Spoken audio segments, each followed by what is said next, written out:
Bienvenue à Planète Terre. À l'émission cette semaine, nous allons d'abord nous pencher sur l'élection qui vient d'avoir lieu au Liban. Qu'est-ce que ça signifie pour le Hezbollah, qui est en recul? Qu'est-ce que ça signifie pour la région, pour le processus de paix entre la Palestine et Israël?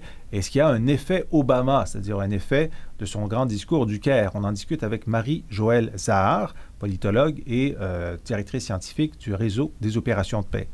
Ensuite, on se transporte pour le reste de l'émission en Chine avec deux invités. Nous allons revenir sur les événements de Tiananmen qui avaient lieu il y a 20 ans et comment les Chinois y réagissent aujourd'hui. On va poser la question, est-ce que la Chine gronde? Est-ce que la crise économique qui s'additionne à cet anniversaire pose un problème au pouvoir chinois? Deux invités pour en discuter. Candice Cornet, qui est anthropologue et qui revient d'un séjour en Chine, et Loïc Tassé, qui enseigne les questions chinoises à l'Université de Montréal. Et ensuite, nous gardons Loïc Tassé pour discuter de Mao Zedong, car c'est aussi le 60e anniversaire de la Révolution chinoise. Qu'est-ce qu'on sait maintenant de Mao Zedong qu'on ne savait pas à l'époque ou qu'on ne savait pas au cours des dernières décennies? Deux grandes biographies ont été publiées ces dernières années. Nous allons discuter des révélations de l'histoire secrète de Mao Zedong avec Loïc Tassé. Alors, une émission qui, je l'espère, va vous intéresser. Après la pause, derrière le bruit des urnes au Liban.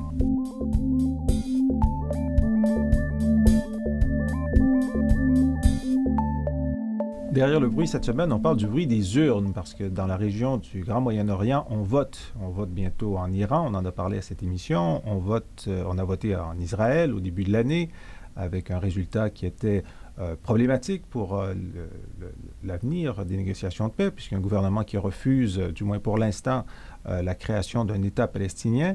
On a voté aussi au Liban. Et c'est important parce que l'ensemble des partenaires du président américain sont en train de s'installer pour ce qui sera une année cruciale, une année qui devra nous dire si l'espoir d'une paix renouvelée sera au rendez-vous, ou si une fossilisation des positions rendra encore une fois impossible ne disons pas une réconciliation, mais une ébauche de coexistence pacifique, pour dire le moins. Alors, nous allons discuter d'abord de l'élection libanaise avec notre invitée, Marie-Joëlle Zahar. Merci d'être là. Bonjour. Marie-Joëlle, vous étiez au Liban pendant une partie de la campagne électorale, donc vous avez, en plus de votre longue expérience du terrain, une expérience récente. Vous êtes professeur de sciences politiques à l'Université de Montréal. Vous êtes maintenant, et on vous en félicite, directrice scientifique du réseau francophone de recherche sur les opérations de paix. Entre autres écrits, vous avez participé à cette publication annuelle, Les conflits dans le monde 2008. C'est une publication qui revient chaque année. Et dans ce numéro, co-dirigé par Michel Fortman et Gérard Hervouet, vous avez un chapitre Le Moyen-Orient, guerre larvée et immobilisme politique. Immobilisme, c'était l'an dernier. Cette année, on est un peu plus mobile. Alors d'abord, qu'est-ce qu'on peut dire de cette élection au Liban? Les observateurs occidentaux ont beaucoup retenu la déconvenue du Hezbollah, qui avait une coalition assez forte et dont on attendait un progrès. Qu'est-ce qu'on doit en penser? Je pense qu'il est d'abord trop tôt vraiment pour crier soit victoire d'un camp ou défaite de l'autre, parce que les résultats sont quand même serrés. 71 sièges pour la majorité parlementaire victorieuse, 57 sièges pour l'opposition, dans un système où les règles de la machine électorale font que l'on peut en fait passer au pouvoir et à la Chambre sans avoir nécessairement la majorité des votes populaires. Donc, personnellement, j'attendrai peut-être quelques semaines pour avoir le détail du vote, des pourcentages, etc., avant d'interpréter ceci comme étant une défaite ou une victoire pour les uns ou les autres. Par contre, ce que l'on peut retenir, c'est qu'effectivement, les inquiétudes, notamment dans les médias occidentaux, d'une victoire probable du Hezbollah, ne se sont pas concrétisées. Et il y a là-dessus donc plusieurs explications possibles, des explications qui font référence notamment à des influences extérieures, donc par exemple l'impact du discours prononcé par le président américain Obama au Caire, d'autres explications que je favorise personnellement, qui mettraient plutôt l'accent sur la mobilisation de la machine électorale du 14 mars, la coalition gagnante, une machine extrêmement bien huilée, financée très largement, à la fois de l'extérieur mais aussi de l'intérieur, et qui a probablement ressenti le danger puisqu'on parlait d'une victoire probable de ses ennemis et qui a fait sortir le vote. Et c'est là que je pense que les résultats vont être très probants parce qu'on va savoir quel est le degré d'absentéisme. À 54% de la population, c'est l'une des élections les plus importantes au Liban en termes de vote. De participation. Alors, le taux de participation est haut, oui. Mais n'empêche qu'on s'attendait à un taux de participation encore plus haut. Et donc, ça va être intéressant de voir où cet absentéisme-là a eu lieu, est-il localisé, pour pouvoir vraiment tirer des leçons plus claires du résultat électoral. OK. Marie-Joëlle, soyez patiente avec nous et revenons à décrivez pour nous les deux personnages ou les deux partis centraux de cette élection, donc Saad Hariri d'une part et le Hezbollah d'autre part. Alors, qui sont-ils? Que représentent-ils? Il faut commencer par dire que bien qu'on parle de ces personnages comme étant des personnages principaux, ils ne font quand même pas, si vous voulez, cavalier seul. Tant M. Hariri, qui est en fait le chef du Mouvement du Futur, le Mouvement du Futur créé par son père, l'ancien Premier ministre Rafi Hariri, qui a été assassiné le 14 février 2004, et 2005, et à la suite de l'assassinat duquel, d'ailleurs, le Liban a vécu ce qu'on a appelé sa révolution du Cèdre, qui a résulté en un retrait de l'armée syrienne du Liban. Et cette énorme manifestation avec 1 million de Libanais dans la rue. Tout à fait, 25% de la population. Donc, M. Hariri est à la tête de la coalition du 14 mars, du nom de ce fameux rassemblement, de la date du rassemblement, mais s'il est le principal partenaire sunnite, il a quand même avec lui des partenaires importants, tant du côté druze, avec M. Walid Jumblat, qui est le leader du Parti socialiste progressiste, à majorité druze, que du côté chrétien, avec les phalanges libanaises et les forces libanaises, qui sont deux des plus grands partis traditionnels dans la communauté chrétienne libanaise. D'autre part, le Hezbollah, je pense qu'il n'a pas besoin d'être présenté. Il a été très présent dans nos médias pendant la fameuse guerre de 2006, de l'été 2006, avec Israël. Le Hezbollah est donc un parti chiite, islamiste, mais qui en fait dit clairement ne pas vouloir imposer une république islamique au Liban, eu égard la diversité libanaise, communautaire, confessionnelle libanaise.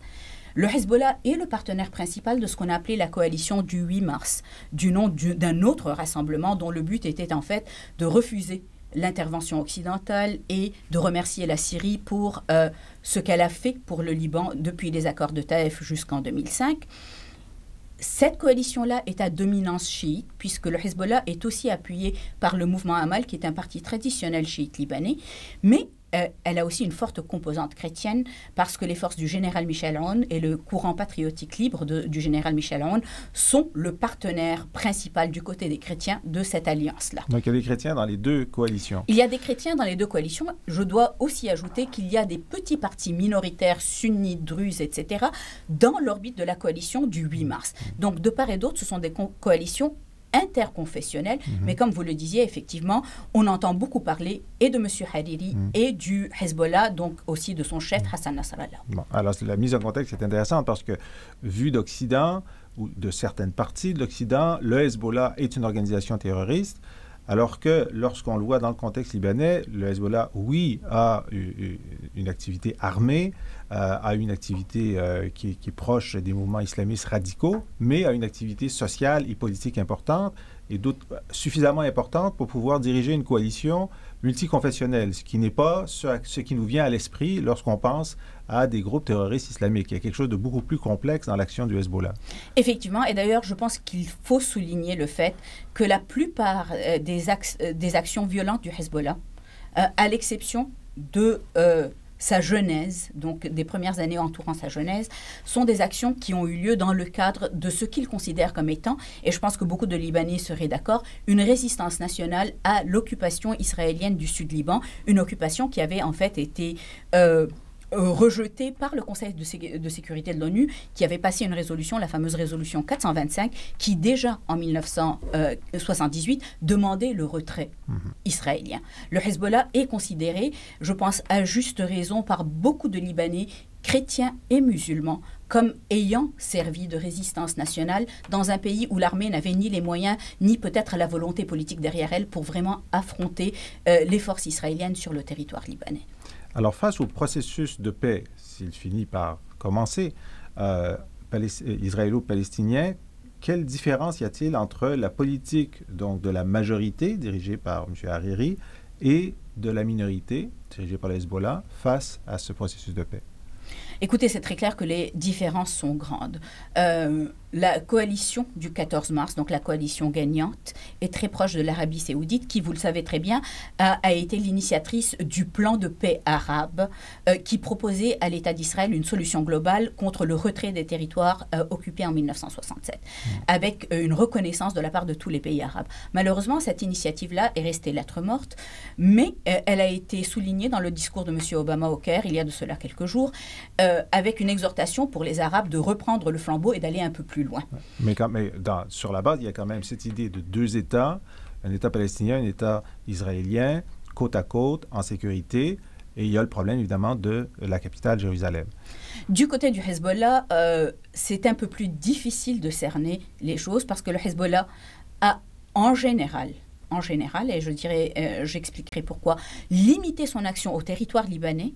Donc, il n'a pas fait d'action de guérilla à travers les frontières en Israël, à quelques exceptions près. Mais récemment, il y a des signes qui suggéraient que le Hezbollah se voit comme une résistance islamique ou bien comme faisant partie d'une résistance islamique beaucoup plus large au projet de l'État d'Israël.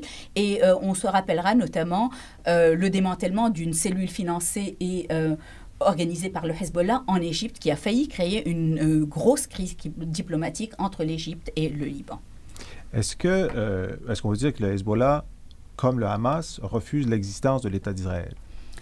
C'est plus difficile que ça, parce que le Hezbollah a quand même, ne serait-ce qu'implicitement, reconnu l'État d'Israël en rentrant notamment dans les négociations et les tractations qui ont mené à des cessez-le-feu et à des accords qui empêchaient bien sûr de cibler les civils, des accords qui ont tenu bon entre le retrait israélien du Liban en 2000 et la détérioration de la situation au Liban en 2005.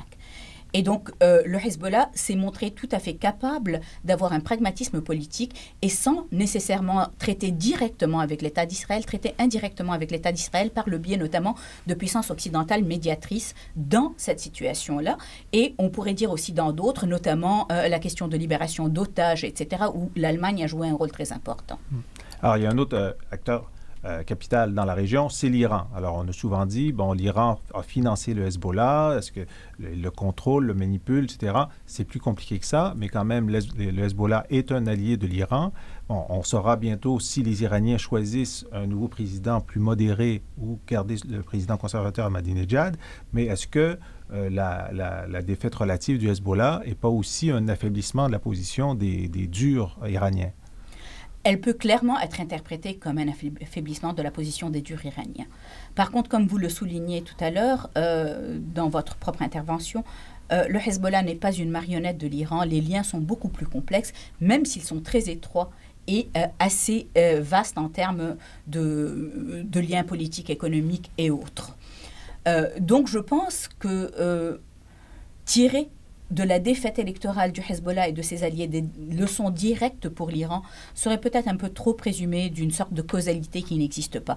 Il est clair qu'il y a d'autres problématiques en Iran qui sont beaucoup plus importantes pour le choix des Iraniens, notamment la question nucléaire, sur laquelle en fait, ce qui me frappe, et je suis loin d'être une spécialiste de l'Iran, c'est que même des Iraniens très modérés, je pense notamment à Shirin Ebadi qui il y a 2 ans de cela était à l'université de Montréal, se sont exprimés très fort contre la position occidentale et pour le droit des Iraniens à développer leur capacité nucléaire, parlant de ceci comme étant un droit national qui devrait être en dehors de toute ingérence. Et donc je pense que ce sont ces questions-là, beaucoup plus que la question du Hezbollah et de la défaite électorale du Hezbollah, qui risquent de peser sur le choix des Iraniens lorsqu'ils iront aux urnes.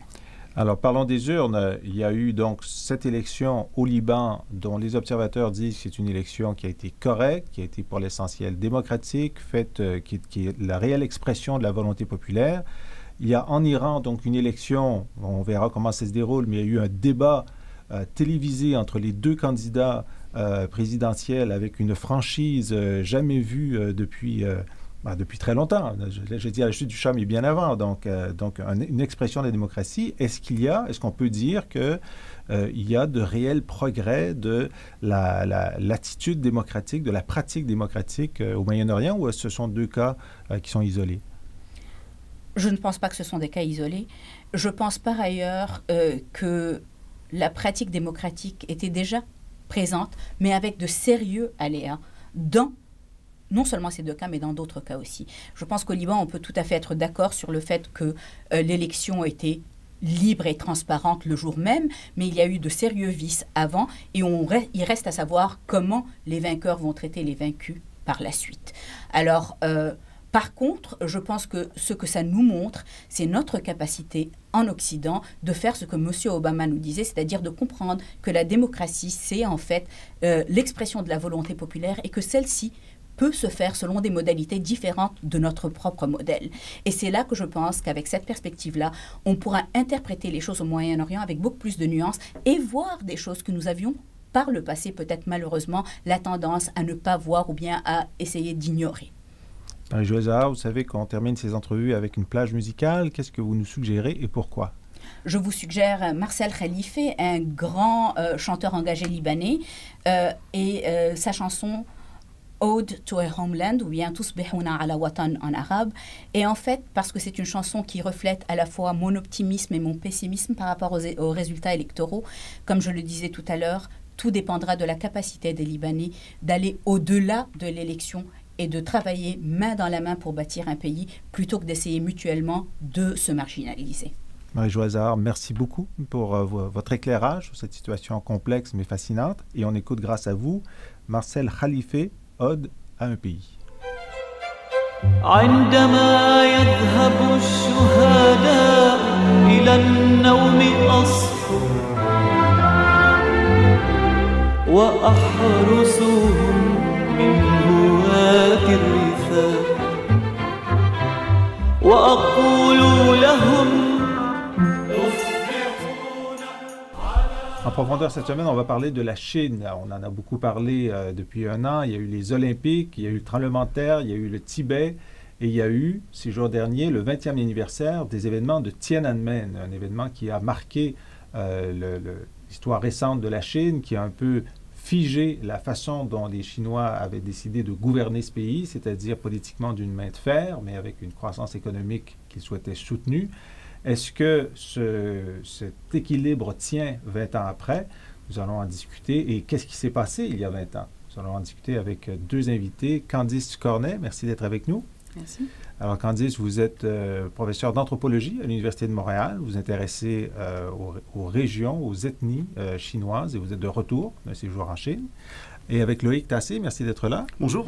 Loïc, vous enseignez en sciences politiques à l'Université de Montréal sur la Chine. Vous êtes spécialiste de la Chine. Vous travaillez avec le CERION depuis plusieurs années. On en est très heureux.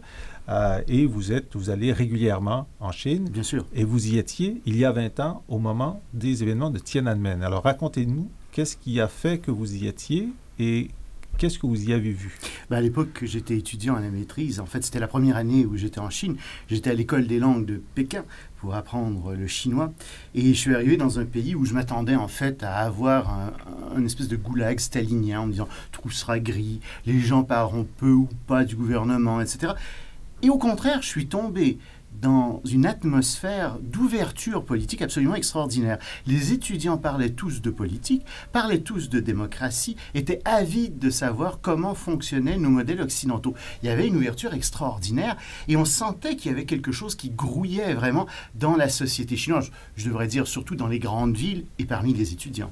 Donc vous étiez à l'école des langues étrangères avec des étrangers et avec des Chinois? Oui, parce que l'École des langues étrangères forme à la fois des étrangers et des Chinois aux langues étrangères. Bon, est-ce qu'il y a un moment où on vous dit il se passe quelque chose à Tiananmen, sur la place? En fait, ça s'est passé après Noël, je vous dirais. On nous a dit, vous savez, il y a des choses qui se passent, il y a de la mobilisation qui se fait. Des étudiants nous confiaient, vous savez, on est en train d'enterrer des fils radio entre les différents campus universitaires parce qu'on veut faire une radio en circuit fermé entre les universités. Mais à l'époque, je ne parlais pas tellement chinois. Vous savez, c'est une langue qui ne s'apprend pas si facilement. Je vous dirais, je parlais de la pluie et du beau temps. Heureusement, j'avais des amis chinois qui, eux, me traduisaient et parlaient mieux, mais j'en savais pas tellement plus. Et en fait, la grande surprise est arrivée à la mort de Hu Yaobang, qui était un grand leader, qui était très aimé par la population parce qu'il était réformiste, et qui va mourir, si j'ai bonne mémoire, c'est un 15 avril, de manière tout à fait inopinée, crise cardiaque. Et alors, tout ce qui s'était décidé, tout ce qui s'était stramé va se précipiter. En fait, je ne veux pas faire trop savant, mais il y avait un anniversaire très important qui arrivait, qui était celui du 4 mai 1919. Et on se préparait à fêter ce 70e anniversaire parce qu'à ce moment-là, pour la première fois, les Chinois sont descendus dans la rue, en 1919, pour protester contre le traité de Versailles, parce que figurez-vous que le gouvernement très corrompu de l'époque avait accepté que des territoires allemands soient transférés à des Japonais. Des territoires allemands en Chine, c'est ça. Or, les Chinois étaient tout à fait offusqués de la chose, et avec raison, puisqu'ils étaient du bon côté pendant la Première Guerre mondiale. Donc, ces territoires-là auraient dû leur revenir. Et donc, ça a marqué ce 4 mai 1919, le début d'une grande phase nationaliste en Chine qu'on s'apprêtait à commémorer parce que les étudiants étaient très mécontents à l'époque. Mécontents de quoi? Mécontents d'abord et avant tout de leurs conditions de vie. Il faut voir que les étudiants à l'époque vivaient très très chichement et habitaient dans des chambres à 8, s'entassaient dans des chambres à 8 avec des horaires de fous. Et donc ils disaient non, on ne peut plus continuer à vivre comme ça. Et ils protestaient aussi contre la très grande corruption qu'il y avait dans l'appareil public, dans le Parti communiste chinois. Et ils le savaient très bien, puisque la plupart d'entre eux étaient des enfants de hauts cadres, de hauts dirigeants. Ils voyaient très bien ce qui se passait là-bas. Donc, on avait cette atmosphère, on avait cette volonté de manifester, cette volonté de changement. On voulait faire quelque chose pour le 4 mai. Et voilà donc que ce réformiste meurt. Alors on se dit, on va tout devancer, on va faire ça plus tôt. Et donc, on prend le gouvernement de cour. Le gouvernement qui s'était préparé pour avoir des manifestations le 4, qui avait tout mis en place son appareil pour le 4 mai, voilà qui se trouve avec des manifestants qui manifestent beaucoup plus tôt que prévu. Et ça le prend de court. Et là, on se retrouve avec des manifestants qui sont à Tiananmen, au centre de Pékin, qui s'installent là. Et on parle c'est ça qui est nouveau. Alors, manifester, c'est une chose. S'installer, c'est une autre chose. C'en est une autre. Ils vont s'installer très rapidement et ils vont commencer aussi à faire une grève de la faim pour manifester leur opposition.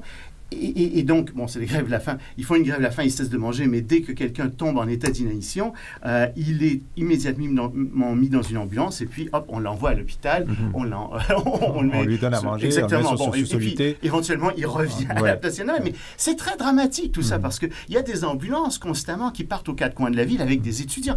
Et toute la population le sait ce qui se passe. Alors, il y a une tension qui monte. Alors, vous y allez à la place Tiananmen? Bien sûr que j'y vais à la place Tiananmen. Est-ce que vous couchez là? Non, je ne vais pas coucher là. Vous mangez? J'étais en tout cas avec des étudiants. Et vous savez, les journalistes n'avaient pas le droit d'aller jusqu'au centre. Il y avait plusieurs cercles concentriques, mais les étudiants avaient le droit de venir jusqu'au centre. J'étais étudiant, donc on allait jusqu'au centre, on allait voir ce qui se passait. Et en fait, le mouvement n'aurait pas tant décollé si les organisateurs n'avaient pas eu ce coup de génie de demander quelque chose de plus. Et c'était quoi ce quelque chose de plus? La liberté de presse. Et quand on a demandé la liberté de presse, les journalistes ont dit, mais quelle merveilleuse idée! Les journalistes qui jusqu'alors avaient très peu parlé de ce qui se passait à Tiananmen, dans tout le pays, vont commencer à en parler. Les journalistes chinois. Les journalistes chinois s'entendent bien entendu, et vont dire, oui, vive la liberté de presse. Et là, ils vont commencer à soutenir les étudiants. Soutenir les étudiants, et donc le mouvement qui était auparavant concentré à Pékin, va commencer à se disséminer dans toutes les grandes villes de Chine. Et là, le mouvement commence vraiment à prendre un momentum tout à fait intéressant. Et donc, tout ce qui est fait est un bris d'interdit, finalement. De manifester sans avoir la permission, de s'installer sur Tiananmen, ensuite de dire qu'on veut, de faire une grève de la faim, de dire qu'on veut la liberté de presse, à chaque fois, un interdit est rompu. C'est très important ce que vous dites là. C'est tellement ça que les étudiants ont dit « Notre mouvement est spontané ». Mais spontané dans le vocabulaire marxiste chinois de l'époque, ça s'oppose à contre-révolutionnaire. Parce que si c'était organisé en dehors du parti, c'était contre-révolutionnaire. Et donc, dans l'esprit de l'époque, le parti avait le droit de réprimer violemment tout cela. Mais si c'était spontané, alors à ce moment-là, évidemment, c'était une expression de la volonté du peuple. Or, ce n'était pas spontané. Et beaucoup de journalistes se sont fait prendre à ce piège rhétorique. C'était quelque chose qui était très organisé, qui venait en fait des profondeurs du Parti communiste, ou plutôt, devrais-je dire, des hauteurs du Parti communiste, parce qu'il y avait à ce moment-là une lutte intense entre des conservateurs et des réformistes. Entre des conservateurs qui n'aimaient pas du tout la direction que prenait la Chine, qui voulaient retourner à une planification plutôt stalinienne, qui voulaient que le parti réaffirme sa présence, et des gens qui étaient contre les réformes économiques de Deng Xiaoping. Voilà. Ouais. C'était pas que Deng. Deng était un peu au-dessus de tout ça. Et en fait, c'était Li Peng qui menait tout ça. Et vous aviez Zhao Ziyang, qui était l'autre côté, qui disait non seulement il faut continuer les réformes économiques, mais il faut faire des réformes politiques profondes. Il faut que la Chine se démocratise. Et ces deux camps vont s'affronter de plus en plus violemment dans les années, à partir du milieu des années 80, surtout à partir de 87. Et ça va culminer, en fait, avec Tiananmen, cet affrontement. Mais vous ne dites pas que Zhou Ziyang, le président, a organisé ou aidé les jeunes à organiser cette manifestation? C'était pas les jeunes qui organisaient. Ça venait de l'intérieur du parti. Les jeunes étaient le fer de lance. C'est une erreur de penser qu'il n'y avait que les étudiants qui étaient là, parce que si on va un peu plus loin dans le temps, ce qui va se produire, c'est que tout le monde va joindre ça. La population en entier va marcher dans les villes. Les manifestants ne sont pas que des étudiants. Quand on se rend à de grandes manifestations, on découvre que toute la population est là. Et quand je dis toute la population, je me souviens très bien, le jour où Gorbatchev était là, c'était un mercredi, c'est resté gravé dans ma mémoire, sa grande visite.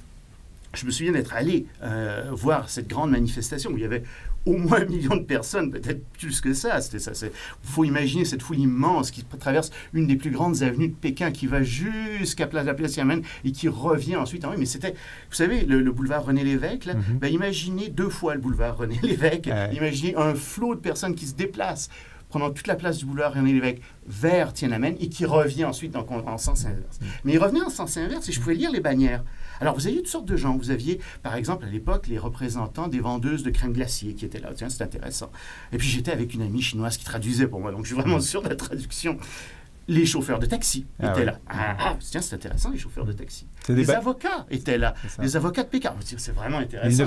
Sur les bannières, ils ne faisaient qu'affirmer leur présence. Oui, qui était déjà un geste important. Nous soutenons. Mais là où j'ai compris que ça devenait vraiment très important, c'est que j'ai vu 300 personnes du ministère des Affaires étrangères chinoises dans la rue qui étaient là, qui venaient soutenir les manifestants. Et là, quand on est rendu au ministère des Affaires étrangères, on est proche du pouvoir. On est haut, là. On est proche du pouvoir. Et c'est pour ça que... Et là, on comprend tout de suite que ça venait... Alors, le président lui-même se présente. Zhou Ziyang vient voir les étudiants. Il les implore d'arrêter. Parce qu'il sait très bien que ce qui va se produire. Parce qu'en fait, ce qui se produit, c'est que le Parti communiste chinois, enfin, les hauts dirigeants ont très peur de perdre le pouvoir. En fait, on a peur que le Parti communiste chinois tombe. Et en effet, il y a dans la ville une espèce d'atmosphère électorale comme on en trouve ici parfois, lorsqu'on a eu un gouvernement pendant plusieurs termes, et puis qu'on en a marre de ce gouvernement, et qu'on sent qu'il va changer. Il y a une espèce de joie dans la population qui se diffuse. Et vous aviez cette espèce d'atmosphère qui était là, entrecoupée des ambulances qui partaient à tous les coins de la ville. Toute la ville avait cessé de travailler. Et oui, le Parti communiste était menacé de tomber. Oui, il aurait pu se produire en Chine en 89, ce qui va se produire quelques années plus tard en Union soviétique, c'est-à-dire la chute de l'Union soviétique. Tout à fait. Et donc, il y a cette répression sanglante que l'on connaît. Zhou Ziyang est mis, il est démis, ensuite il est mis en résidence surveillée. Il vient publier sous le manteau ses mémoires. Il est mort, remarquez. Il a fait publier. Oui. Lui, il reste plus grand-chose. C'est ça. Donc, ses mémoires d'outre-tombe, pourrait-on dire. Alors, ça, c'était à l'époque. Maintenant, je voudrais qu'on parle de maintenant. Alors, Candice, vous étiez dans une région. Vous n'êtes pas allé à Pékin, vous n'êtes pas allé à Shanghai, sauf pour prendre votre avion. Vous étiez en région. Et qu'en est-il aujourd'hui de la liberté de penser et de la liberté d'expression 20 ans après ces événements? Je crois qu'il y a eu un très grand effort qui a été fait au niveau local. Donc, il y a dans les petits villages, dans les zones plus rurales de Chine, des élections. Ils peuvent voter pour le dirigeant qui va diriger leur village, finalement, le gouvernement local. Toujours sous tutelle d'un gouvernement parallèle qui est le Parti communiste, qui est représenté à tous les niveaux en Chine.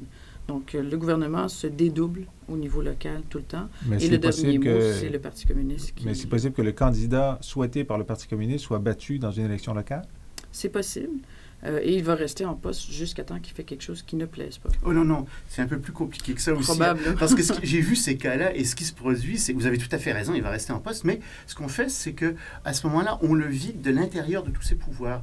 Et on lui ôte des pouvoirs et on en redonne à quelqu'un d'autre qui est membre du Parti communiste chinois. Ce qui fait qu'il est là, mais il inaugure les chrysanthèmes. Et on lui donne une promotion dans un autre village qui finalement ne s'avère pas nécessairement d'une promotion, mais on le déplace facilement. Et quand un étranger pose la question, où est le nouveau chef de village qui vient d'être élu, qui me dit qu'il venait d'être réélu pour 5 ans, on se fait dire, son mandat était fini, c'était le temps de changer.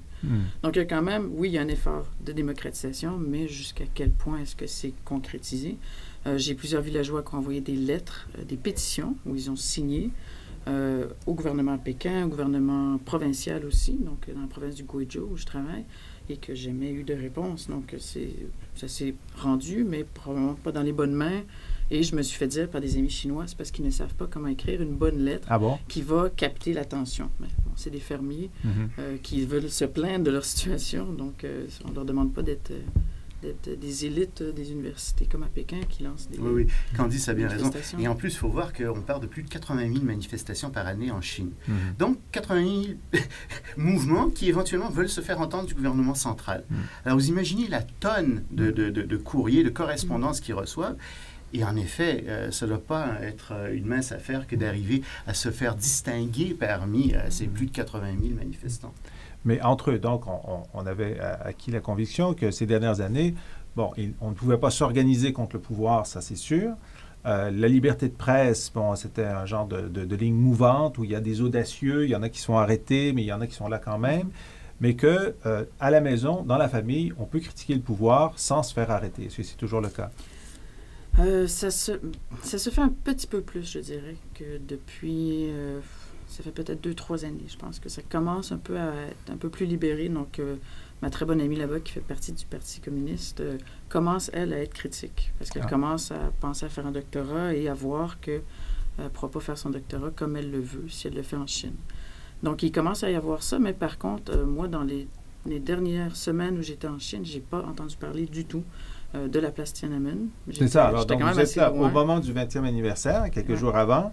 Et dans cette province, dans cette région, personne n'en parlait. Non. Évidemment, il n'y a pas de reportage à la télé, il n'y a rien. Et même les voies de communication vers l'extérieur sont coupées. Ouais.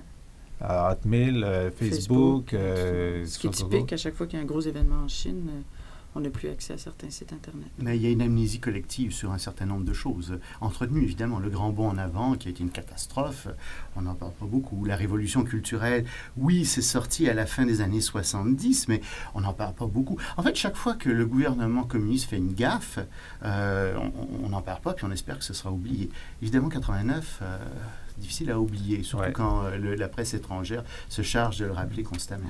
Mais 2009, c'est l'année de la crise internationale. Est-ce que vous avez senti, vous, Candice, en région, des effets de cette crise économique? Oui, et ça m'a étonnée parce qu'en fait, souvent, j'entends des gens autour de moi au Québec qui en ont un petit peu entendu parler ou qui ont été affectés. Mais on dirait que les médias en font peut-être... on a l'impression que les médias en font plus que ce qui se passe. Donc, j'arrive dans le village où je travaille, dans le sud-est du Guizhou, qui est un petit village d'une minorité ethnique, les Dong. Et je me rends compte qu'il y a plein de jeunes dans le village, ce qui est rare, parce que normalement, tous les jeunes sont dans des manufactures au Guangdong, à Pékin, sur les villes côtières. Et je demande qu'est-ce qui se passe, il y a un festival bientôt. Tout le monde est revenu à la maison. Non. Presque toutes les manufactures où ces villageois-là allaient travailler dans le Guangdong ont fait faillite. Et donc, ces gens-là se retrouvent avec plus de revenus. Et souvent, il y a 4-5 personnes par famille qui est partie. Donc, ça fait quand même 4-5 000 yuan par mois qu'ils peuvent avoir. Ça, c'est à peu près 80, ça fait quoi? 800 $ à peu près. 800 à 1000 $ de revenus qu'ils n'ont plus. Et ils retournent dans leur village, donc ils se retrouvent avec plein de main-d'œuvre pour travailler les terres. Et d'ailleurs, c'était une partie de revenus qu'ils renvoyaient dans leur village. Oui, presque complètement. Donc, c'était donc un revenu important localement. Et puis, il n'y a évidemment pas assez de travail pour eux au village. Non, c'est ça. Mais là où il faut faire attention, c'est que il y a une différence entre les régions du sud, celle du centre et du nord. La Chine, c'est un patchwork économique. Hein. Toutes les régions ne sont pas les mêmes. Et c'est tout à fait juste que dans le sud, on a été très affecté parce qu'on a beaucoup d'industries manufacturières de vêtements, de chaussures, ce genre de choses. Et c'est là où ça a fait le plus mal. Mais ailleurs, dans d'autres industries, la scierie ou certaines autres technologies ou les services, ça a fait moins mal. Ça fait mal quand même, mais moins. Et donc, la situation n'est pas la même. Et d'après ce que j'ai entendu, puis je pense qu'on l'a confirmé ici, c'est vraiment le Sud qui a été le plus touché par la crise économique. Les manufacturiers. Oui, parce qu'en même temps, à 2 km du village, il y a des énormes constructions. Ils sont en train de construire une autoroute qui va traverser la province, un chemin de fer. Donc, il y a plein de travailleurs migrants, finalement, qui viennent d'autres régions, qui se rejoignent juste à côté du village pour travailler sur des infrastructures. Donc, c'est quand même, c'est de la main-d'œuvre plus qualifiée Absolument. que ceux qui vont dans les manufactures. Oui. C'est des ingénieurs, etc. Alors, la réalité chinoise est très complexe. Il y a plusieurs facettes. 20 minutes, c'est pas suffisant. Il faudrait 6 jours pour faire le tour. On est presque. partant. Et puis, justement, Candice, vous êtes une co-titulaire de l'école d'été sur la Chine contemporaine, la Chine éveillée, comment elle change et nous change. Oui. Alors, parlez-nous un peu de cette école. Comment ça va se passer? Qu'est-ce qu'on pourrait y apprendre? C'est une semaine qui commence le 6 juillet. Et c'est une semaine où on va se consacrer, c'est de comprendre la Chine. La Chine met sous plusieurs coups d'œil, si on veut, pour un peu comprendre justement ce patchwork-là. Donc, on va avoir des morceaux de tissu, si on veut, de chaque conférencier qui va venir amener sa spécialité, sa connaissance de la Chine. On va parler, c'est un cours qui est un peu sous tutelle de l'anthropologie. Donc, on essaie d'avoir une approche anthropologique qui est comment les Chinois vivent la Chine, comment eux ressentent la Chine, comment eux vivent les changements. On a essayé de faire ressortir un peu la voix des Chinois plutôt que d'avoir une analyse un peu externe de ce qui se passe en Chine. On va avoir une journée économique où on va avoir Jiang Su, qui est un professeur en management de l'Université Laval. On va aussi avoir un conférencier, Alain-Marie Caron, qui, lui, travaille pour Sécor Tactique. Ouais, il a produit deux études importantes sur l'implantation des entreprises québécoises en Chine. Qui aide les Québécois à s'implanter en Chine.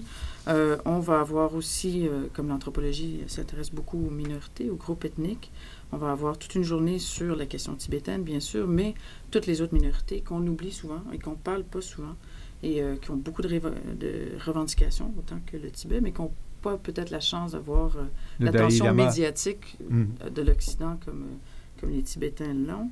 On va parler de politique avec Loïc qui va venir nous parler de politique, entre autres.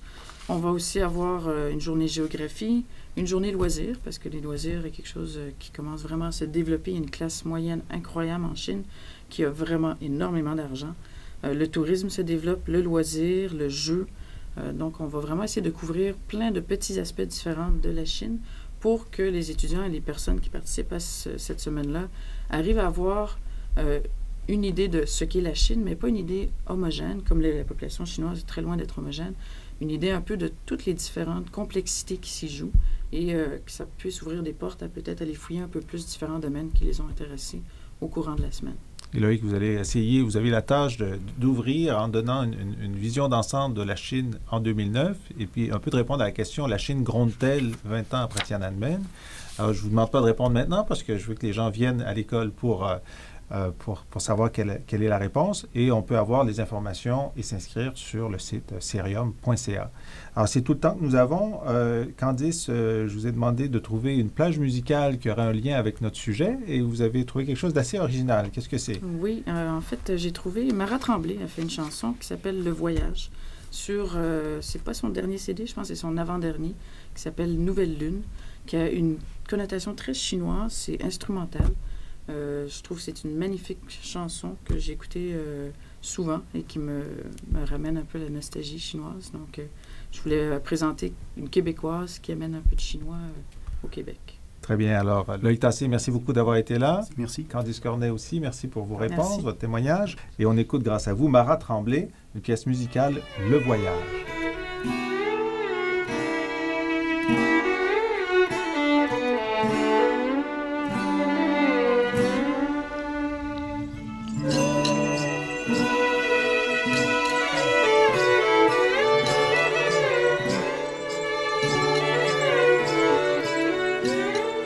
À voir, lire et entendre cette semaine, on parle encore de la Chine, on n'en aura jamais fait le tour. Et comme cette année, c'est une date anniversaire, pour les Chinois, les anniversaires sont très importants, mais c'est l'anniversaire de la Révolution de 1949. Et évidemment, le personnage qui a dominé la Chine pendant toutes ces années, pré- et post-révolutionnaire, Mao Zedong. Alors, on se demande aujourd'hui qu'est-ce qui reste de Mao Zedong en Chine. ce qu'il en reste en Occident, ben, c'est une relecture de sa vie, donc la publication de 2 grandes biographies ces dernières années, avec l'accès finalement à des sources qui étaient complètement occultées pendant les années de pouvoir de Mao Zedong. Alors pour en parler, le sinologue Loïc Tassé. Bonjour Loïc. Bonjour. Merci d'être avec nous. Merci d'avoir lu, enfin vous l'avez lu pour votre propre plaisir et Absolument. votre propre connaissance. Donc on présente rapidement ces 2 livres. Alors Loïc, j'ai dit que donc, vous êtes spécialiste de la Chine, vous enseignez à l'Université de Montréal en sciences politiques et vous participez aux activités du Cérium. Absolument. Alors donc le premier, Mao Zedong, tout simplement, de Philip Short. Parlez-nous de Philip Short. Philip Short est un auteur qui est en fait, on le sent, un ancien maoïste qui aime beaucoup Mao et qui a commencé à écrire ce livre avec vraiment un préjugé très favorable face à Mao. Et plus le livre avance, plus on découvre ce que Mao a fait, et donc Philip Short découvre ce que Mao a fait, plus on sent qu'il est profondément troublé par ce qu'il découvre, et plus on sent qu'il se détache de Mao, qu'il a un regard critique, et finalement il est obligé de conclure contre lui-même que Mao a fait en fait des choses assez horribles. D'accord, on va y revenir. Donc c'est chez Fayard, la traduction française, et un autre livre qui a fait controverse, donc qui s'appelle simplement Mao, de Zhong Chan et John Hallyday. C'est aux nouvelles, je vais regarder ça. C'est chez Gallimard, donc, à l'ANRF. Alors, celui-là, c'est tout un pavé dans la mare. Alors ça, c'est complètement différent comme approche. Là, on part avec des gens qui détestent la Chine au départ, ou qui détestent en tout cas le Parti communiste chinois, qui ont un préjugé défavorable au Parti communiste chinois et qui n'hésitent pas à véritablement taper sur Mao, à essayer de trouver des choses les plus horribles possibles et à les faire découvrir aux lecteurs. C'est le livre noir de Mao Zedong. C'est le livre noir de Mao. Vous avez tout à fait raison, ça aurait pu s'appeler comme ça. Ça aurait été un excellent titre pour ce livre. Alors, si on recoupe et si on enlève les biais l'un des autres, qu'est-ce qu'on sait maintenant de Mao qu'on ne savait pas lorsque nos seules lectures, évidemment, c'était Anne Souillet ou Edgar Snow ou les panégyriques qu'on avait avant. Bon, il y avait quelques autres auteurs entre-temps, mais comme Simon Lay, effectivement, le sinologue australien qui avait écrit entre autres Les habits neufs du président Mao, qui était très critique. Mais bon, là, il y a un matériau historique nouveau qui est exploité pour nous raconter autrement des histoires. Qu'est-ce qui vous a frappé de neuf? Il y a 2-3 choses qui m'ont vraiment frappé. Et surtout, je vous dirais, dans le 2e livre, c'est-à-dire que en Chine, quand vous parlez de Mao, on est plutôt mal à l'aise chez les gens qui ont une certaine culture. Et en fait, on dit oui, Mao, pendant la révolution culturelle, s'est trompé. C'est à peu près reconnu universellement par tout le monde. D'accord, ça marche pas très bien. Avant ça, on n'en parle pas beaucoup. Le grand bond en avant, ça reste à vous, mais on sait bien que c'était une erreur et que ça venait en grande partie de Mao. D'accord. Alors, juste pour ceux qui sont plus jeunes, le grand bond en avant, c'est une tentative d'industrialiser la Chine en faisant en sorte de créer des hauts fourneaux un peu partout en Chine avec des moyens rudimentaires et qui s'est soldé par un échec total. On voulait dépasser la Grande-Bretagne en quelques années en termes de production de fonte et d'acier. Et en fait, ça a mené à une famine au bout de quelques années très rapidement. Et donc... en fait, ce qu'on dit, c'est oui, avant ça, c'était pas si mal, Mao, et surtout avant 1949, Mao, c'était très bien. C'est lui qui a libéré la Chine, et on ne peut pas lui ôter ça. Or, quand on lit ces 2 livres-là, on s'aperçoit que, en fait, les années 50 ont été des années catastrophiques, que Mao était un aventurier économique, en fait, qui ne connaissait pas grand-chose à l'économie, qui n'y comprenait rien du tout, et que par sa faute, la Chine va connaître une série de catastrophes économiques qui vont retarder son développement énormément. Tout n'est pas noir. D'un point de vue d'intérêt étatique, on peut dire que Mao, par exemple, a réussi à donner à la Chine la bombe atomique, ce qui n'est pas rien, au début des années 60.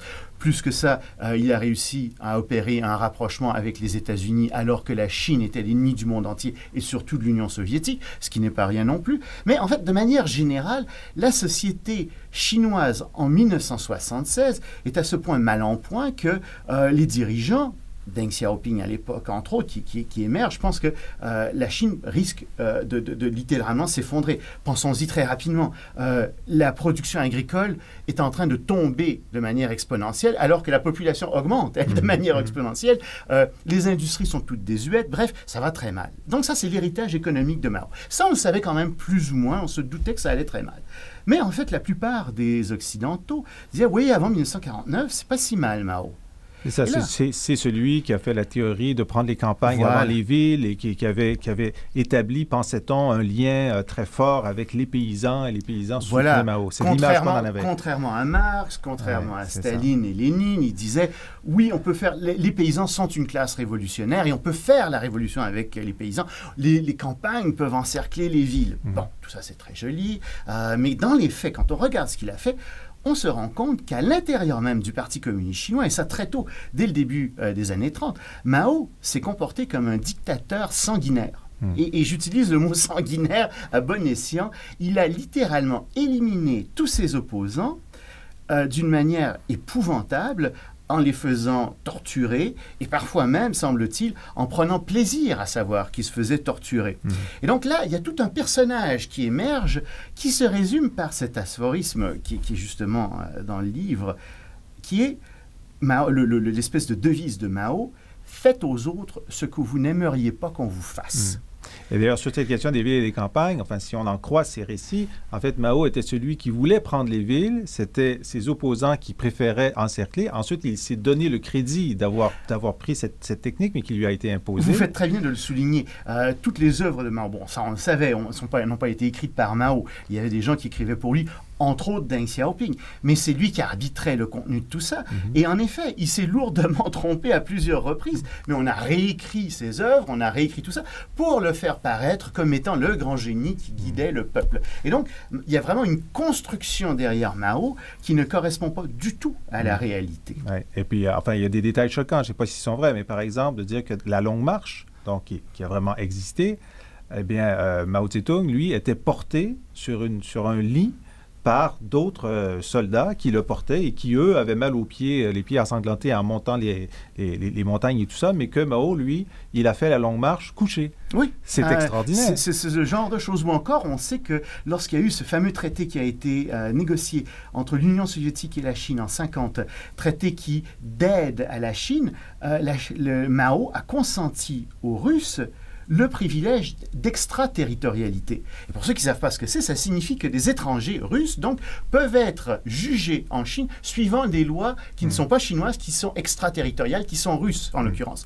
Or, ça a été un des grands thèmes de toutes les campagnes communistes dans les années 20, 30, 40, que de rejeter cette extraterritorialité. Parce que les puissances coloniales, à Shanghai, entre autres, avaient... Bien sûr, la France, l'Angleterre, les États-Unis, tous les étrangers étaient jugés selon les lois de leur propre pays et non pas selon les lois chinoises, qui étaient évidemment un affront à la souveraineté chinoise. Or, Mao, que fait-il? Il accepte ça. Et c'est resté secret jusqu'à ce que les archives du gouvernement soviétique soient ouvertes. Alors, et ces archives parlent énormément et elles disent combien était important la présence soviétique dans la phase révolutionnaire, les espions soviétiques chez les opposants, le Kuomintang, et comme tout ça a été essentiel à la révolution chinoise. Et ensuite, on voit que Mao, qui veut l'industrialisation de la Chine, l'achète des Soviétiques en échange de blé, de grains, de riz. Absolument. Et trop. D'ailleurs, Staline se dit, Staline, dont on pense que c'est le pire, il regarde les chiffres et il dit à un moment, selon les archives, je trouve que Mao laisse trop peu de riz aux Chinois. Il va finir par les affamer. Alors, l'entente qu'il nous propose est trop dure pour les Chinois. Alors, venant de Staline, on se dit, si même Staline trouve Mao trop dur, il y a un problème. Absolument. Et c'est là qu'émerge, en fait, le personnage un peu monstrueux, désolé encore d'employer ce mot, mais de Mao. Et là, on se dit, oh là, mais voilà un sérieux rival à Staline en termes de monstruosité. Oui, Mao a fait des choses horribles. Et en fait, on se demande s'il n'est pas responsable directement ou indirectement, de la mort de plusieurs dizaines de millions de Chinois. Et là, les chiffres tournent autour de 50 millions, 60 millions, on ne sait pas trop, mais ça vient directement de Mao, ça, et de ses lubies, il faut bien le dire, parce qu'il ne comprenait absolument rien à l'économie, encore une fois. Alors, c'est tout le temps que nous avons, Loïc. Ce sont des lectures extraordinaires. On passe par des émotions, on est fâché, on refuse d'y croire, mais là, il y a un détail de plus, il y a un détail de plus, il y a un détail de plus, et on se dit, même si on en enlève 50%, c'est déjà extrêmement noir. Donc, c'est peut-être pas une lecture de plage, mais en tout cas, c'est une lecture absolument captivante. Donc, je répète, Mao Tse-tung de Philippe Short, c'est chez Fayard, et Mao de Jung Chang et John Hallyday chez Gallimard. Nous aurons les références sur le site. Si je peux ajouter, le premier est plus académique et le deuxième se lit beaucoup plus facilement. Alors, s'il y a des gens qui veulent quand même apporter ça à la plage, je recommande le deuxième. Très bien. Et pour terminer, on a choisi ensemble une chanson dont les paroles sont écrites par Mao parce qu'il était poète à ses heures. Il écrivait... alors, la chanson de la longue marche, c'est une des œuvres qui ont contribué à construire le mythe de Mao Tse-tung. Alors, on va lui laisser pour la fin un exemple de cette construction de mythe. Merci beaucoup, Loïc, d'avoir été avec nous. Un plaisir. Et on écoute la chanson de la longue marche.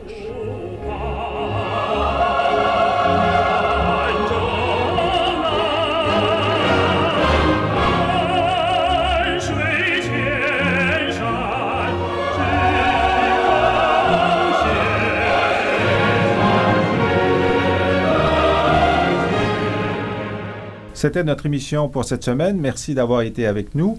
Si vous souhaitez avoir plus d'informations sur les personnes qui ont été interviewées pendant l'émission, sur les livres dont on a discuté, vous pouvez venir sur le site du Cerium, cerium.ca. Vous y verrez également les conférences que nous préparons pour les jours et les semaines à venir. Vous êtes invités à y participer. L'entrée est toujours libre. Et vous verrez également de l'information sur les écoles d'été du Cerium. Ce sont des écoles qui sont ouvertes aux étudiants de maîtrise et de fin de bac, mais aussi à des gens comme vous intéressés par l'information internationale. Il s'agit de 6 jours intensifs que nous organisons du 29 juin pour une première semaine et ensuite jusqu'au 11 juillet. Je vous donne rapidement les thèmes.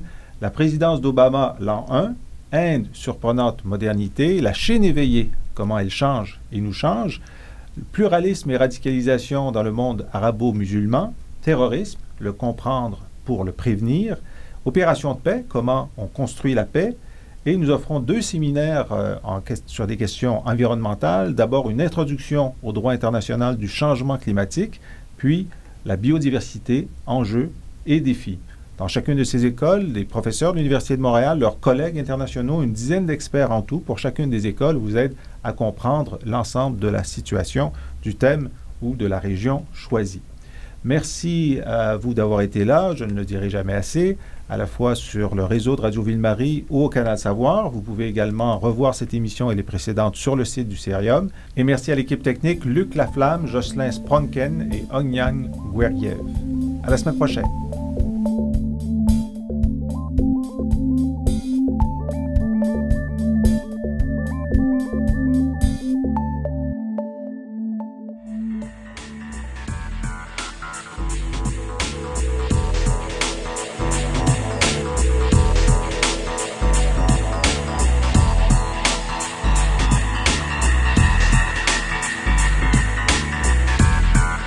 Après 3 ans d'école d'été, c'est toujours aussi bien, c'est vraiment, l'atmosphère est sympathique.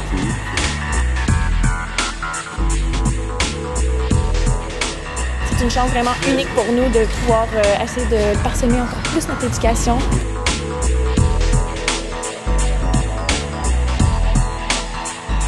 Peut-être c'est le thème qui a rendu l'ambiance décontractée, mais en tout cas propice à l'apprentissage.